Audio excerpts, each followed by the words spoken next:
Merci de faire confiance à Criminal Defense Essentiel.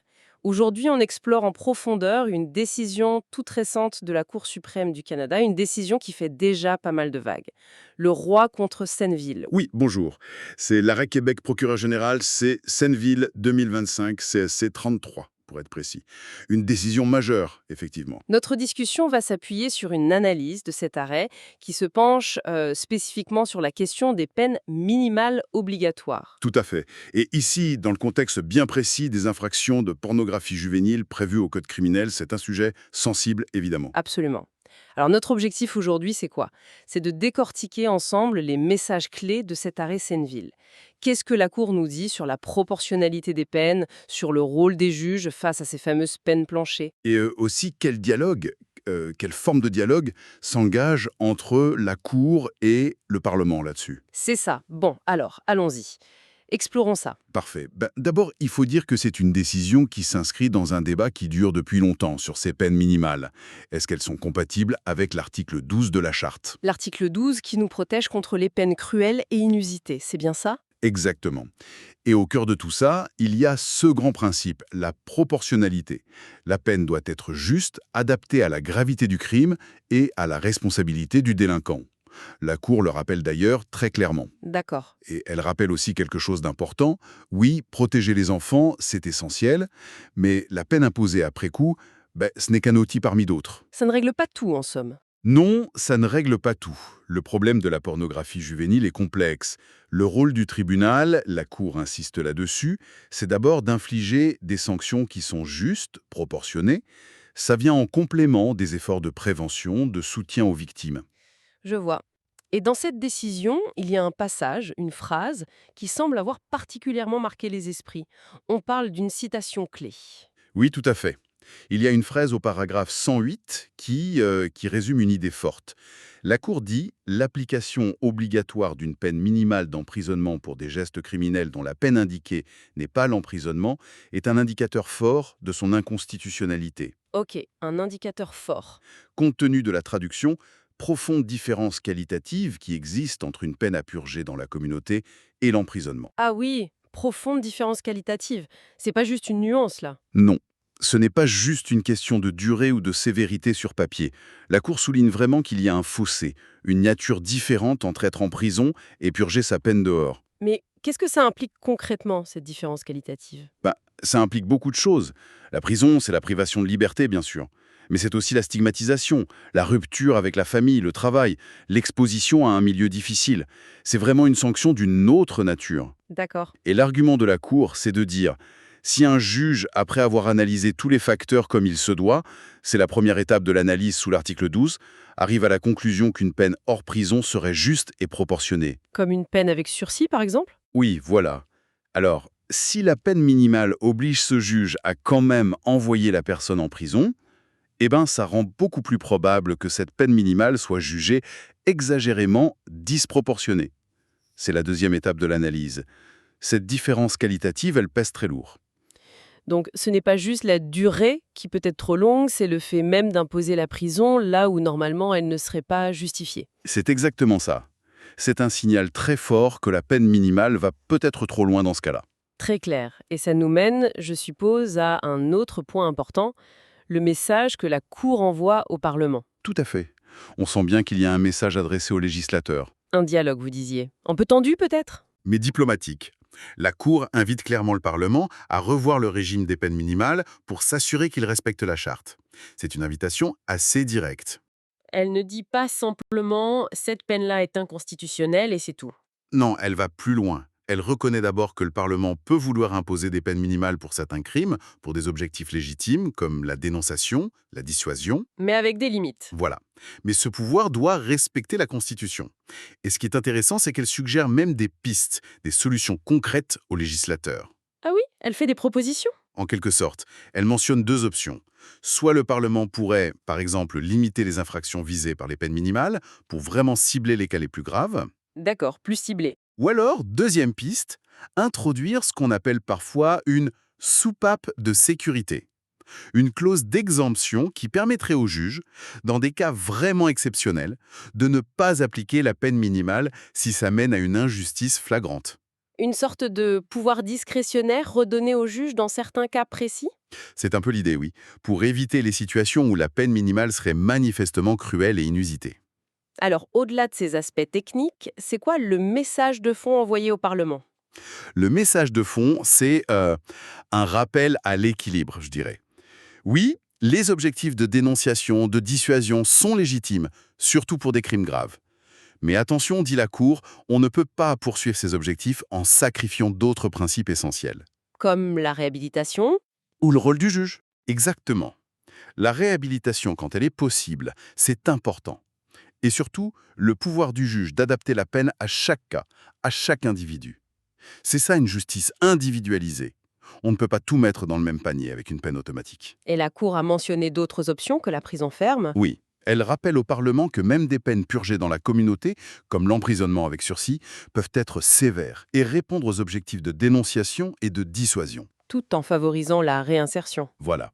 Ce qui, à long terme, est souvent mieux pour la société. La sévérité, ça ne se mesure pas qu'en nombre d'années derrière les barreaux. C'est un point important. D'ailleurs, la Cour utilise le mot troublant pour décrire une autre situation. Pour la même infraction de pornographie juvénile, la peine minimale n'est pas la même si la couronne choisit la procédure par acte d'accusation, 1 an minimum, ou la voie sommaire, 6 mois minimum. Ah oui, c'est curieux ça. Bah oui, pour la Cour, ça suggère que le législateur lui-même savait que des peines moins lourdes pouvaient être appropriées dans certains cas. Ça affaiblit un peu l'idée qu'il faut absolument un enferme dans tous les cas poursuivis par acte d'accusation. Donc, le message global, c'est une invitation assez pressante au gouvernement à... À revoir sa copie, oui. À trouver un meilleur équilibre entre la fermeté nécessaire et le respect des droits garantis par la Charte. L'interprétation de cette doctrine des situations raisonnablement prévisibles. De quoi s'agit-il et pourquoi c'est si important?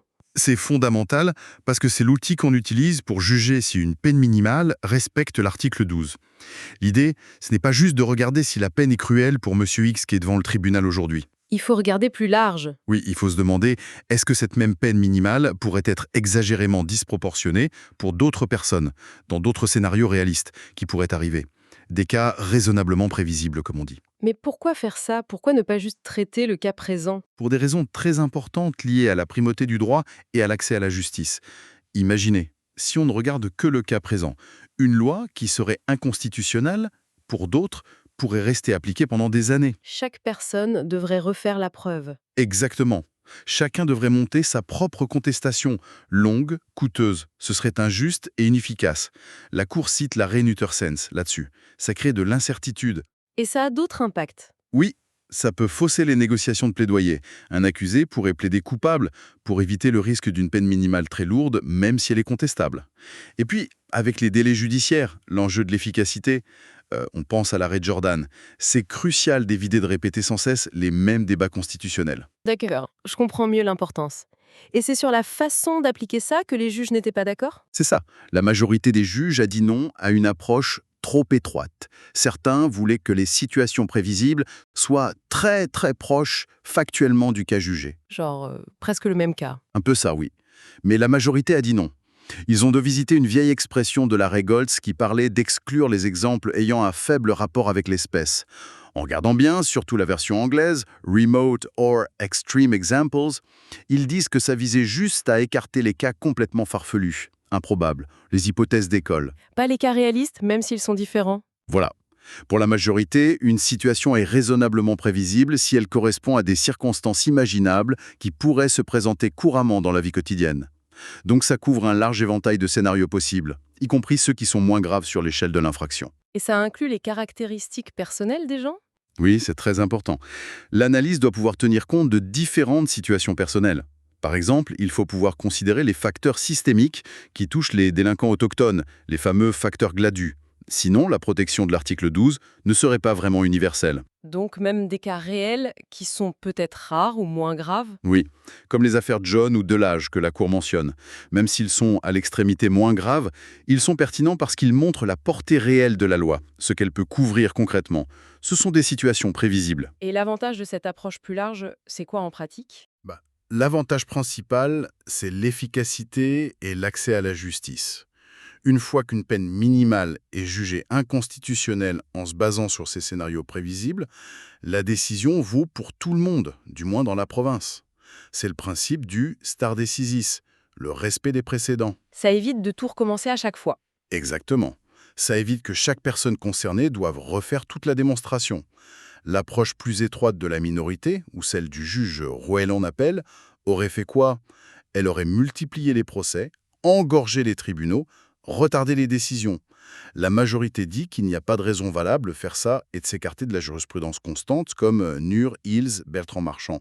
On voit bien l'enjeu derrière ce débat technique. Alors, si on essaye de faire une synthèse rapide de Sénéville, on a la réaffirmation forte de la proportionnalité, Oui, comme principe central. ensuite un message clair aux législateurs, revoyez les peines minimales, respectez la charte, voici même quelques pistes. C'est ça, une invitation ferme mais constructive. Et finalement, cette confirmation d'une approche large pour analyser la constitutionnalité, pour assurer un meilleur accès à la justice pour tous. C'est une très bonne synthèse des points clés. Et si on ajoute un élément d'analyse, le commentaire qu'on a utilisé aujourd'hui offre une perspective intéressante. Il dit que la Cour suprême, avec cette majorité de 5 contre 4, vient en quelque sorte donner raison, valider une approche de la peine qui a été beaucoup portée au Québec, notamment par le juge Martin Vauclair de la Cour d'appel. Ah oui, l'approche Vauclair. C'est un peu ça. Dans le contexte politique actuel, où on entend souvent parler de durcir les peines, cette décision est vue comme un frein important, un rappel des limites constitutionnelles. Un contrepoids à la tendance vers plus de sévérité. Oui, l'approche qui est validée ici, celle qui insiste sur l'individualisation, la proportionnalité, elle rejette l'idée qu'il faut absolument frapper plus fort à chaque fois pour maintenir la confiance du public. Au contraire, c'est une protection contre les excès punitifs. C'est une reconnaissance du travail fait au Québec alors. L'analyse le souligne, oui. Elle reconnaît l'influence importante du juge Vauclair et de la Cour d'appel du Québec pour infuser au Canada une vision peut-être plus équilibrée, plus humaine de la détermination de la peine. Une vision plus humaine. Oui, une vision basée sur l'idée que la réhabilitation, quand c'est possible, c'est souvent le meilleur remède pour la société. Et que la sévérité, la vraie sévérité juste, ce n'est pas forcément synonyme d'emprisonnement à tout prix. C'est une lecture qui donne une portée considérable à cet arrêt, et ça nous amène à une question pour l'avenir naissant. Comment notre société, comment nos législateurs vont-ils naviguer là-dedans? C'est toute la question. D'un côté, il y a cette volonté compréhensible de punir sévèrement certains crimes, surtout ceux qui touchent les plus vulnérables. On pense ici à la pornographie juvénile. Bien sûr. Et de l'autre, il y a cette obligation constitutionnelle que la Cour vient de rappeler avec force, de s'assurer que chaque peine reste juste, proportionnée, même pour les cas qui sont peut-être moins graves, mais qui tombent quand même sous le coup de la loi. Où est-ce qu'on trace la ligne? C'est l'éternel équilibre à trouver en droit criminel. Et cette décision va certainement alimenter le débat pour un bon moment. Absolument. Eh bien, voilà qui met un terme à notre exploration de l'arrêt Senneville pour aujourd'hui. Merci beaucoup pour cet éclairage. Merci à vous. Et merci à nos auditeurs d'avoir été présents pour cette analyse.